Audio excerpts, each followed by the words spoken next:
యేసుక్రీస్తు వారు ఆ కట్లు ఉపదేశించాడు. ఉపదేయటమే కాదు, తన మీద కూర్చోగానే గాడిదకి ఎక్కడ లేని స్వతంత్రత, స్వేచ్ఛ, ఘనత వచ్చింది. ఆ గాడిద ఎంత సంతోషపడి ఉంటుందో. ప్రభువును మోసే భాగ్యం నాకు వచ్చింది. ప్రభువును మోసే గొప్ప ధన్యత నేను కలిగి ఉన్నా. ప్రభువును మోసే గొప్ప విధేయత నాకు వచ్చింది. నేను ఎంత భాగ్యవంతుడిని, భాగ్యవంతురాలను అనుకోని ఉంటుంది గాడిద. ఏమండి ప్రియులారా, గాడిదలే కాదు, ప్రభు మనల్ని కూడా ఉపదేశాడు. ఒకప్పుడు కట్లలో కట్టబడాను. ఈనాడు అనేక మంది కూడా అదే కట్లలో కట్టబడి ఉన్నారు. కుల కట్లతో, మత కట్లతో, ఏమండి వర్గీకరణ కట్లతో కట్టబడి ఉంటున్నారు చాలామంది. ఆ కట్లు యేసు నామములో తెగిపోనుగాక.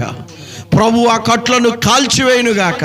నువ్వు ఏ కట్లతో బంధించబడి ఉన్నావో ఆ కట్లు ప్రభు ఈరోజే గాడిద కట్లు తెంపినట్లుగా మీ కట్లు ఆయన తెంపివేయునుగాక. కట్టబడిన కట్లు మ్రాను మేకులు పెరికివేయునుగాక.